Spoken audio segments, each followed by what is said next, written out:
MGTV, η ομογένεια κοντά σας.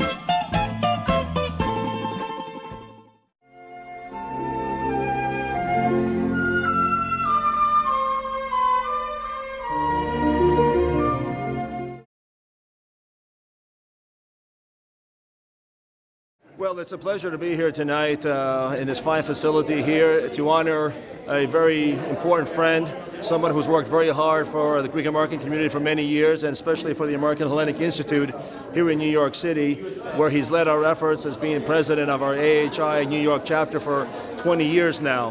Andonios Neroulis, a tremendous Greek American who's fought very hard the battles regarding issues regarding Greece and Cyprus, and tonight we recognize his contributions to our community, and we're pleased to be able to have this event in his honor, to present him with an appreciation award, and to bring in on, of course, now his successor, Mr. Katsos, who will now succeed him. And we look forward to the continuation of the work that Mr. Neroulis started so many years ago, and we will continue in his legacy and make sure that we continue to grow the chapter here in New York City. Καλησπέρα, Andonios Neroulis, ο πρόεδρος του, I'm the president of the American Hellenic Institute New York City chapter. So tonight is my retirement party from the American Hellenic Institute New York chapter business network, and it's time to pass on the torch to another capable person.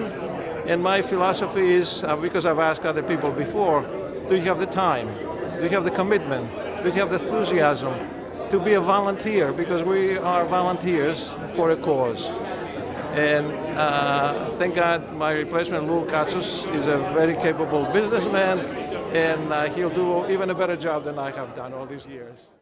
And for the past 15 years, we have been organizing monthly networking events for people to meet and exchange business cards and make contacts so that they can promote their careers and at the same time network to better their future and their opportunities. I have been involved with AHI for many years, and also I was a founding member of the AHI Business Network. Career-wise in the civilian world, I have served in the military for 3 years active duty from 66 to 69. One of those years was spent in Vietnam fighting the communists. And then I stayed in the reserves for another 27 years. And back in 2003, I retired as a colonel in the United States Army. But at the same time, I had a civilian career, primarily in 1970 to 78. I was working for the Foreign Broadcast Information Service, which is a part of the United States government, as a linguist and an area officer. And I served in Athens and in Cyprus. After I left that agency, I went to real estate here in New York, managing commercial real estate, and made a career of it. And eventually, you worked enough and it's time to retire. So tonight is my retirement party from the American Hellenic Institute New York chapter business network. And it's time to pass on the torch to another capable person. And my philosophy is, because I've asked other people before, do you have the time? Do you have the commitment? Do you have the enthusiasm to be a volunteer? Because we are volunteers for a cause. And thank God my replacement, Lou Katsos, is a very capable businessman, and he'll do even a better job than I have done all these years. I want to thank all of you for coming here tonight to celebrate one of our fellow Greek Americans and to acknowledge just one of Andonios Neroulis' many contributions to the Greek American community. I can't say more strongly how important it is to honor everyone who makes contributions of time and energy, not only the ones that have big titles after the names. However, we do like to call Mr. Neroulis Colonel. Andonios is the founder of the monthly networking section of the American Hellenic Institute. He founded it more than 15 years ago, first at the Minotaur restaurant, if some might recall, and later at Avra. whose management we deeply thank for their hospitality over all these years. We're very pleased that others in the community have followed that lead, and there are numerous networking receptions now for Greek Americans of all ages. For those of you who are new to the American Hellenic Institute, AHI or AHI, it was founded in 1974 by Washington attorney and former Assistant Secretary of Treasury, Eugene Mercedes. You can learn more about AHI through its website, ahiworld.org. But I encourage you to flip through this also. And I strongly encourage you to consider becoming members, not only after you read everything on the website, but tonight as well. It would be a wonderful send-off for Mr. Neroulis, and it would be deeply appreciated. AHI, we'll learn more about AHI later from Nick Lariakis, who is its CEO and its president. I can tell you because I was once a staffer. They consist of a small... Andoni joined the AHI Business Network when it was founded in 1989. Its motto is people helping people. A few years after he founded the reception, AHI realized that he's the ideal person to be the president of the New York chapter of the American Hellenic Institute.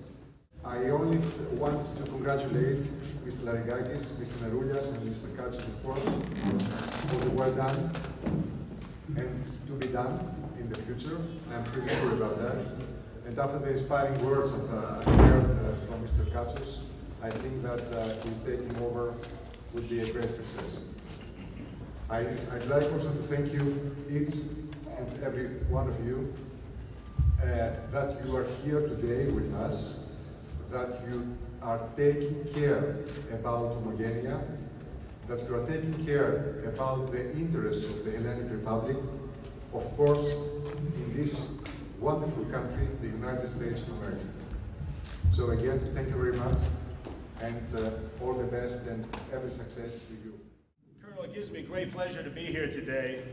You and I go back many, many years in our friendship and our association, and when you came to me and you were interested in helping facilitate AHI's efforts here, I couldn't think of anyone more worthy to do this, and you've really proven us correct in your efforts over the last 20 years of leading AHI's AHI chapter here in New York on a monthly basis, which is not an easy thing to do, to be able to coordinate an event once a month, but you have done it, and you've done it exceptionally well. You've served your country, you've served Hellenism, you serve our community, and it's with great honor tonight that we give you this small token of appreciation. And if you will permit me, ladies and gentlemen, to be able to read what the inscription says. It says, in appreciation, presented to Andonios Neroulis, the Colonel, for 2 decades of public service to the Greek American community and his dedication to the mission of the American Hellenic Institute for the promotion of Hellenism, strengthening relations between Greece, Cyprus, and the United States, and for his generous commitment of time, support, and inspiration to the members and friends of the AHI New York chapter this June 6, 2016 in New York. Ladies and gentlemen, Andonios Neroulis.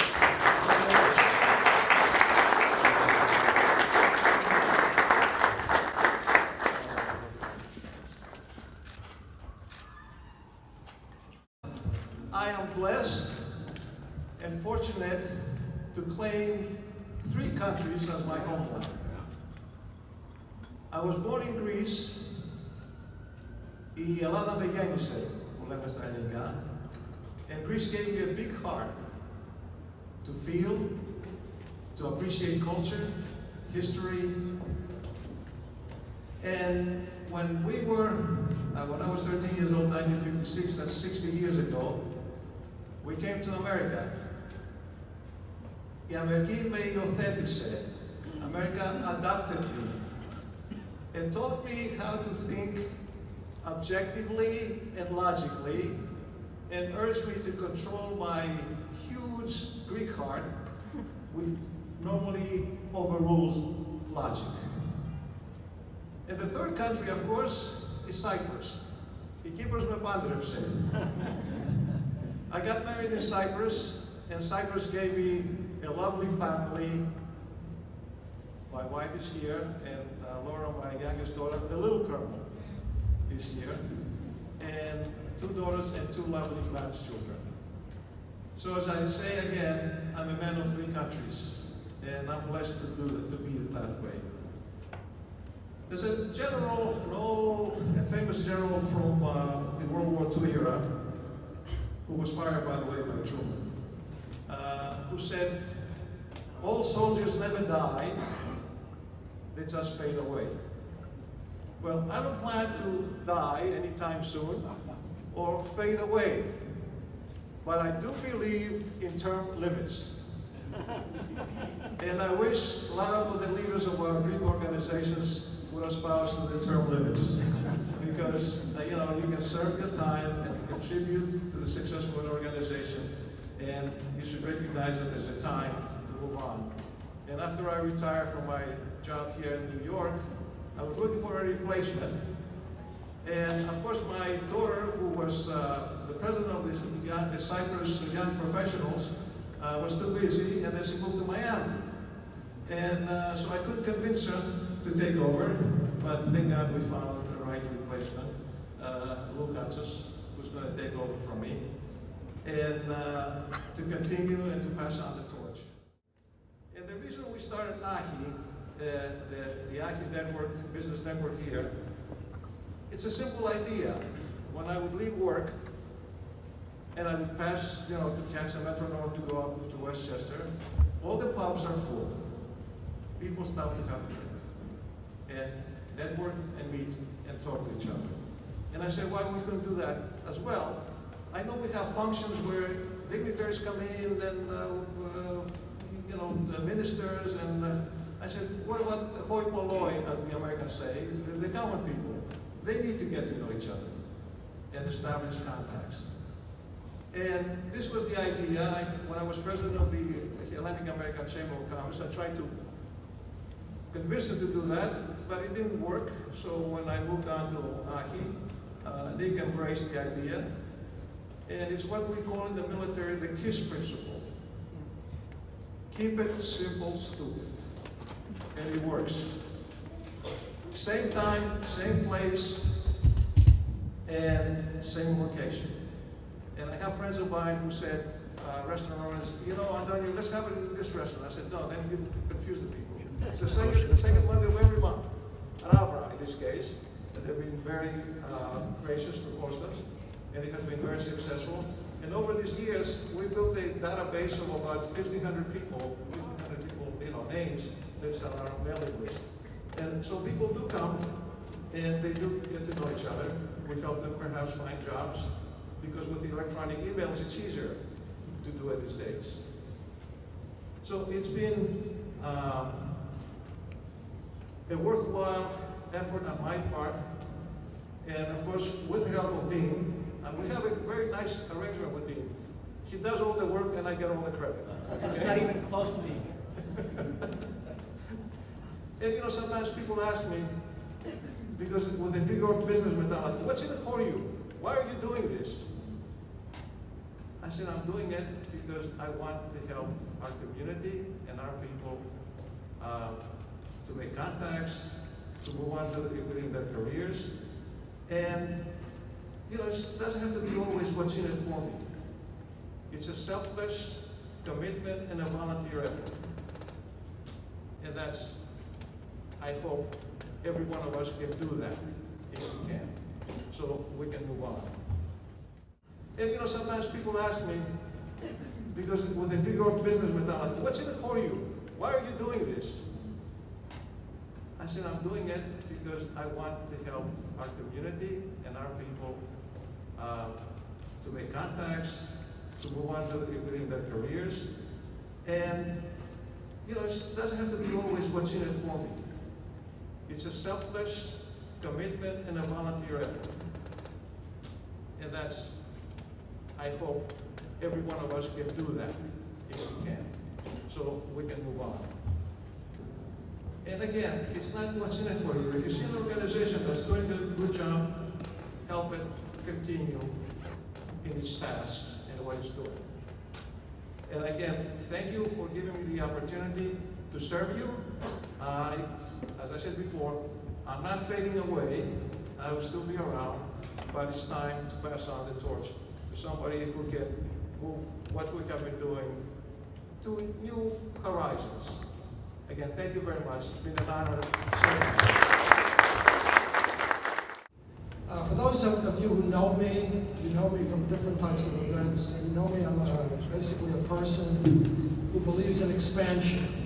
So whether it was at the Chamber of Commerce, the Hellenic American Chamber of Commerce, where I did various events both on the construction side and on the culture and education side, as you know, the events that we have really communicate to our particular culture.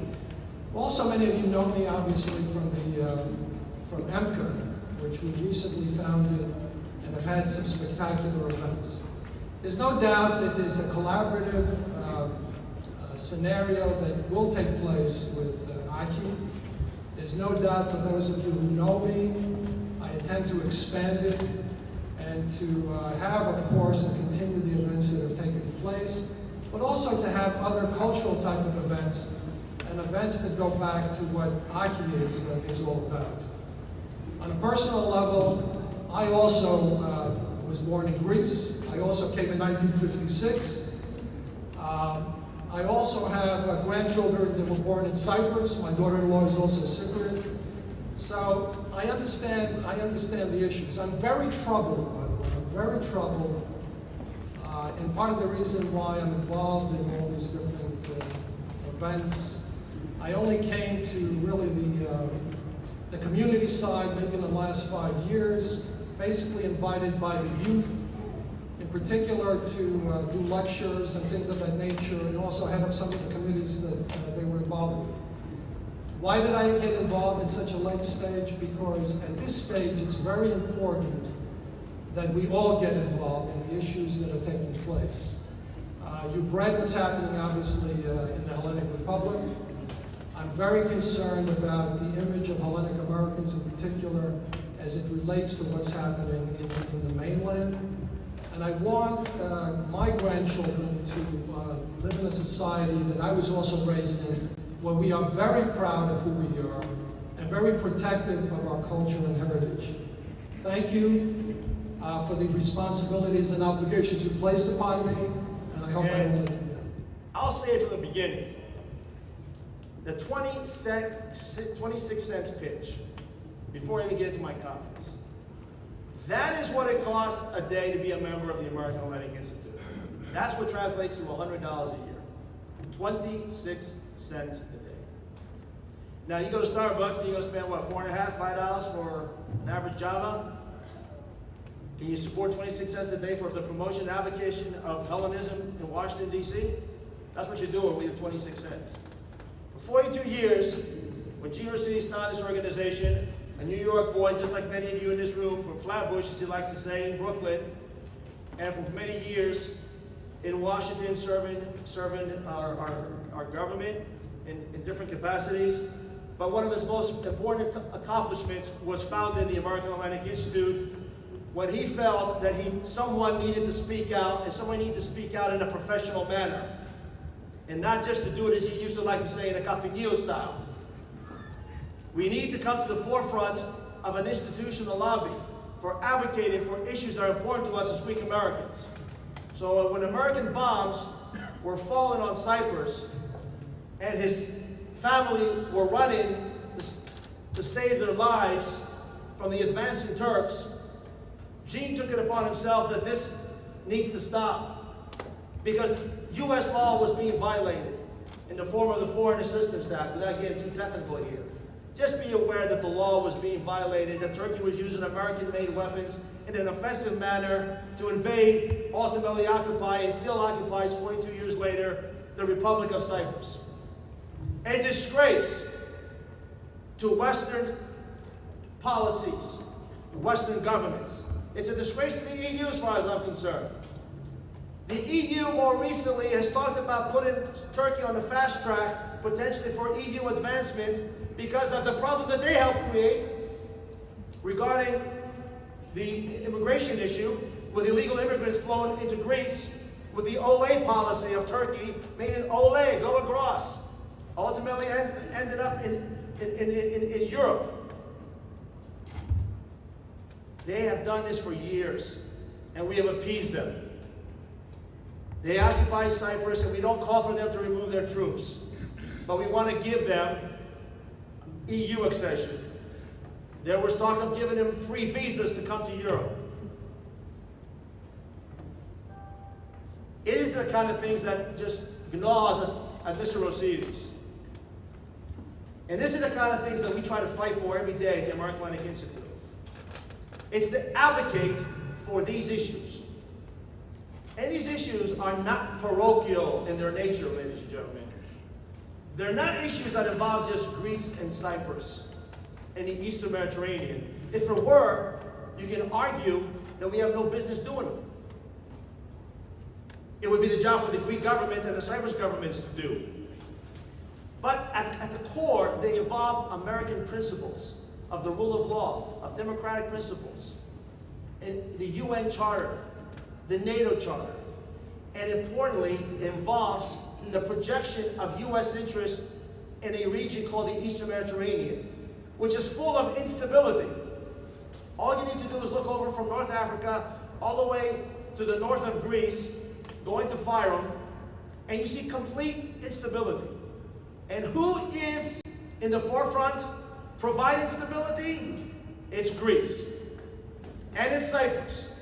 Two democratically entrenched countries, okay, who are at the forefront of complete instability in the Eastern Mediterranean. And with the advancement of the relationship between Greece, Israel, and Cyprus, that we've all come to embrace and support. And I have been on delegation trips with Greek American organizations, with the Order of HEPA, myself, and B'nai B'rith, and other Jewish American organizations, the Conference of Presidents, led by Mr. Malcolm Homan. And we've gone twice now in the last 3 years to Israel, Greece, and Cyprus to show how we promote and we believe in this relationship. So these three countries together are the vanguard for the promotion of peace and stability and for U.S. interest in this area called the Southeastern Mediterranean. But of course, it goes more into, that's just the 30,000 foot. You got to get into the weeds, and that's what the AHI does. This stuff changes on a daily basis. It's fluid. Every single day, you have to keep up. And that's what we do at the American Hellenic Institute, by providing the analysis that is necessary to be able to do the work that we do, and by turn, spreading it via our email distribution to the greater part of the Greek American community in hopes that they will act upon it. And of course, we express these issues to policymakers in Washington. We are constantly reaching out to people at the State Department, to people at the White House, to people on Capitol Hill, making the point why we need to be paying attention to this Eastern Mediterranean and who are the true unfaithful and supportive allies of the United States and their objectives. And without question, it is Greece and it is Cyprus. But not everyone understands this. And Greece holds a tremendously important geostrategic location. And Greece is one of only a few countries that spends over 2% of its GDP as mandated by NATO for defense. Only 4. United States, Greece, the UK, and one Eastern European country, a small one, which now escapes me. No one else spends over 2%. And Greece has major military facilities. Suda Bay, which very few policymakers in Washington know that even it exists. But it is the most important facility for the projection of this U.S. might in the Eastern Mediterranean and the Middle East and beyond. And has been crucial to all operations, regarding the Iraqi war and the Libya campaign and other campaigns, and will continue to play a critical role as expressed to us by American policymakers themselves. But there are people on Capitol Hill who don't even know it exists, and what Greece is doing to help and advocate for U.S. interest through these facilities and through its NATO affiliation. You hear about left-wing governments, you hear of Syriza, but has the policy changed? It has not. So we make sure policymakers understand that Greece, although governments changed, and it's a democratic nation, and it was voted democratically, the policy as it relates to U.S. relations does not change, and it has not changed. And we make that point. And we do it, like I said, in many, many ways. The one-on-one is one thing, the conferences that we host, and so much more. Now, recently, we don't get involved in the domestic agendas of Greece and Cyprus. That's not our mandate. Our mandate is to reach out to American policymakers. But you cannot help but notice that there was this economic crisis going on in Greece, right? And you can't live in a vacuum, and when you deal with Greece and Cyprus, you got to discuss what's going on regarding that. The point is, even within the context of this economic crisis, Greece continues to fulfill its obligations under its defense agreements, under its defense obligations, as I just mentioned before. And we make people understand this. We've also had discussions in our own offices, and we felt we needed to bring to the forefront some items where they have a tangible positive effect. To that effect, we had a couple of seminars in the last year and a half to talk about what really is going on the ground at that given time regarding the Greek economic crisis, because there's a lot of misinformation. Not really everyone understands the nuances of this issue, and I certainly don't pretend to understand all the nuances of everything that involves the Greek economic crisis. But so we brought in experts to try to engage and present what is going on at the time. But more so than that, with the help of our board of directors, we have some exceptional talent led by Nick Karamelis here, our volunteer pro bono legal counsel, as he likes to say. We came up with a memorandum that we presented to the Greek government. I've given it to Mr. Tsipras himself, the Prime Minister, and others, where the Greek state can, in its bilateral relations, view certain American programs, government programs that currently exist, but where Greece does not have, or may not be aware, that it could be potentially helpful to their economy, not for the immediacy, but for its long-term viability. And one of them is a bilateral investment treaty, or a BID. The United States has a bilateral investment treaty with over 140 nations, including, believe it or not, Kosovo, Fyrom, and other major European countries. It does not have one with Greece. But that is incumbent on the Greek state to involve itself in a bilateral relationship with the United States to make this happen. So again, just a minor point, to make. Along those lines is OPIC, the Overseas Private Investment Corporation. We've engaged with OPIC. We have met with OPIC leaders and with our congressional friends led by Carolyn Maloney, who's here in New York, and as you all know is the co-chair on the Democratic side of the Hellenic Caucus. We are working to try to put Greece on the OPIC map, because Greece does not qualify for a number of reasons that they were explained to us, and we're trying to change that, where Greece can qualify on a temporary basis to be able to have OPEC operate in Greece. These are some of the things that are going behind the scenes, but I thought it was important to mention here tonight. All this plays into the hand of the advocacy. And in Cyprus, it's very simple. It was a legal invasion, it was a legal occupation, and continues to be so. And anything else just spits in the face of logic. And it's telling me how anyone can sit here and say to me in 2016 that the only thing that involves on Cyprus today is this: a NATO army is occupying a member of the European Union. Is there any more or anything less? That is exactly what it is. No one says it. Not the EU, not NATO, not the United States. But that is what it is. Turkey is a member of NATO, and those troops, by extension, become NATO troops. And Cyprus is a member of the European Union, and therefore, with those troops being on Cyprus, it is occupying a member of the European Union, a membership that Turkey aspires to join. And yet, in Washington, there are no calls for the removal of these troops. It is paramount for the removal of the troops for these negotiations to move forward. And if you speak to people in Cyprus like I do, they like to be optimistic, but they're cautiously optimistic. And I submit to you, unless we here in the United States, at all levels, the grassroots, and what we do in Washington, continuously push our government to call out Turkey every time it does something, this will never change, because the solution is not in Cyprus. The solution is in Ankara. And Turkey does not want a solution, as far as I'm concerned, on Cyprus, because if it did, it would act differently. And Mr. Erdogan, now trying to become the supreme president, of Turkey, by virtue of getting rid of Davutoglu and others, watch out, he's very unpredictable. He's very unpredictable. And I'm very fearful for the future of the region, and we need to be very vigilant into the actions of Turkey. And therefore, appeasement has to cease and desist from the State Department and other policy centers in Washington. Our job is to create, as I like to say, the environment on the ground in Cyprus for the talks to succeed. That's all we can do, is to create that environment. And this is what we attempt to do every day at the American Hellenic Institute. I'll close out with just a few programs which are very important to our objectives. In addition to the Future of Hellenism Conference, because as an organization of 42 years, you also have to be relevant within your own community and adapt to the needs of your community. And there's no mistaking that the community and the demographics of our community are changing. 85%, 90% of all weddings that take place in our community are interfaith marriages.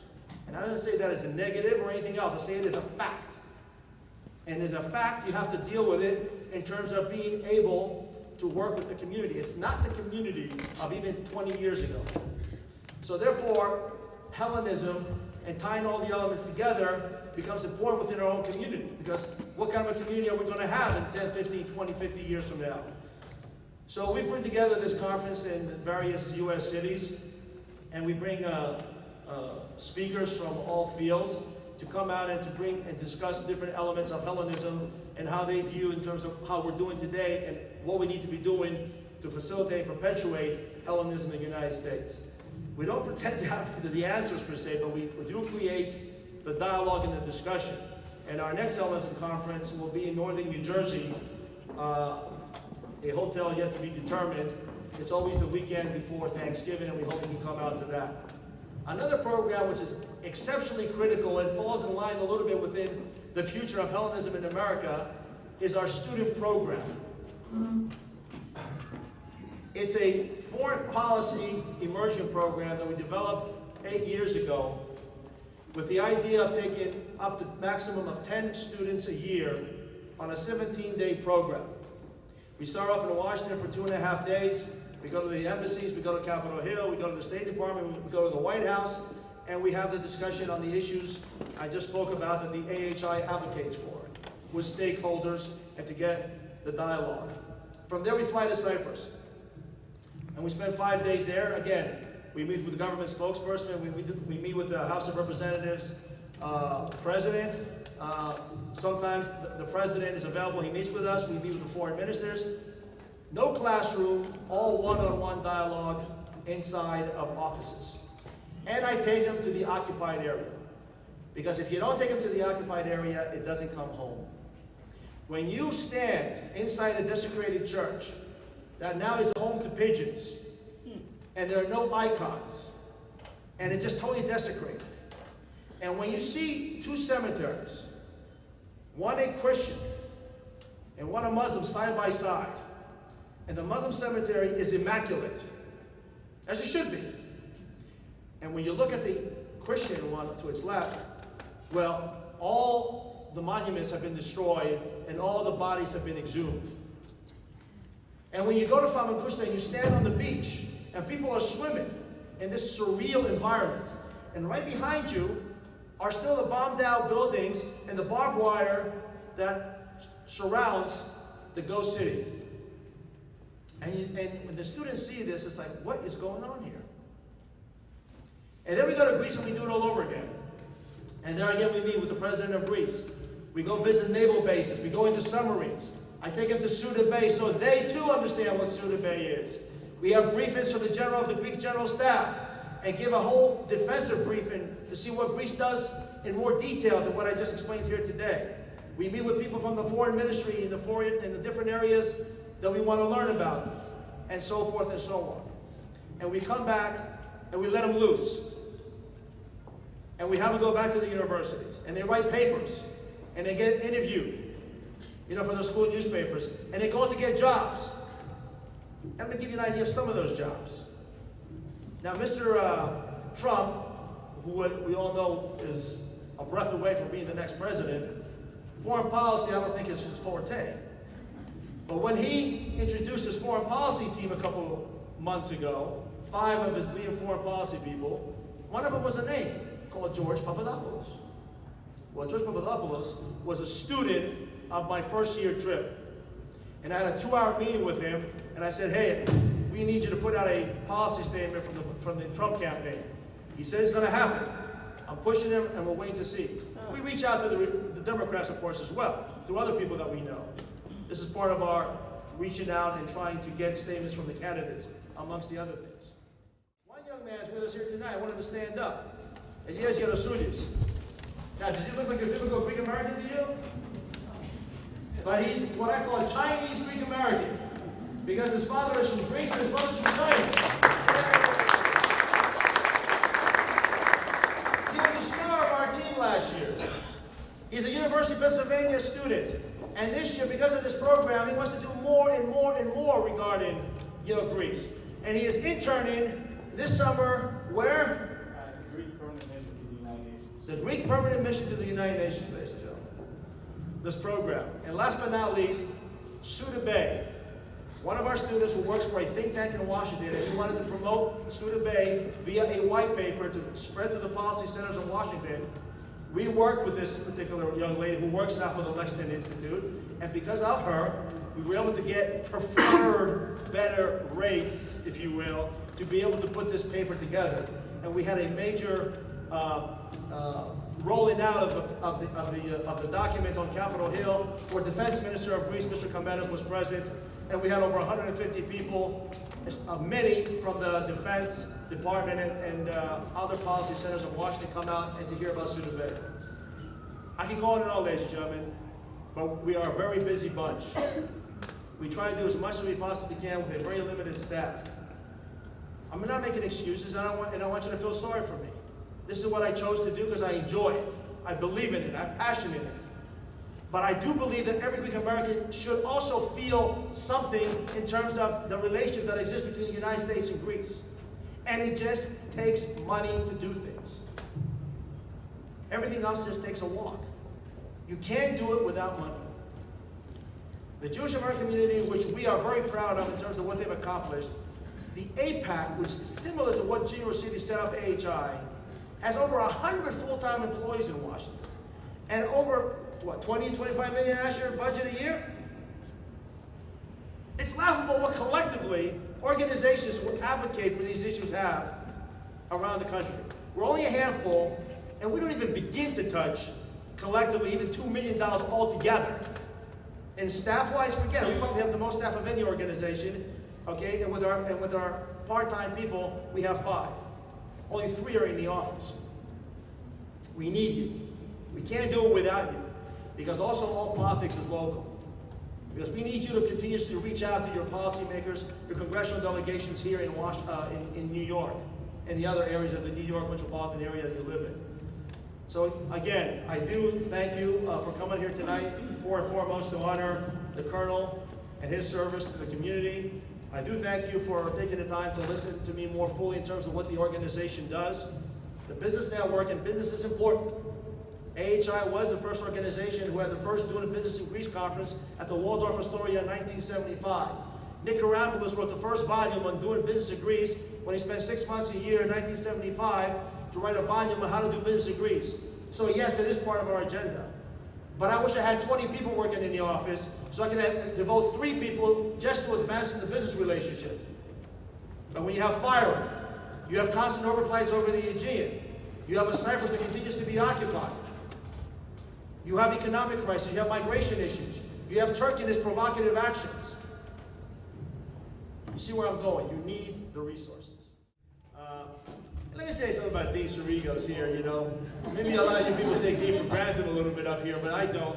I think Dean is one of those exceptional talents in our community. And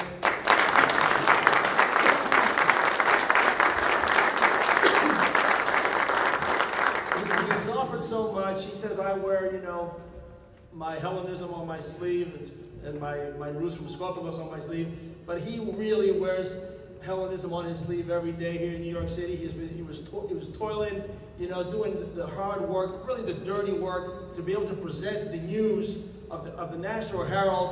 2 o'clock, 3 o'clock in the morning, Dean was at his desk to write the stories, to present the community, great expertise.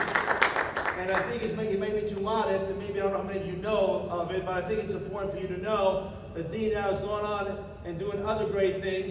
He's going to be working at the Communications Department at the Archdiocese, and he's also going to be representing the American Community School of Athens here in the United States, of which myself, I'm a board member of that school, and Nick Karamelis and John Metexas, we're all board members of this school, and it's something you need to hear more about, because it's doing tremendous work in Athens for so many years. What, 70 years, Nick? 70 years, and it really helps to promote the U.S.-Greek relationship. So for that and so much more, a round of applause for our good friend, ladies and gentlemen, I do thank you very much for your attention, and I hope all of you will comment.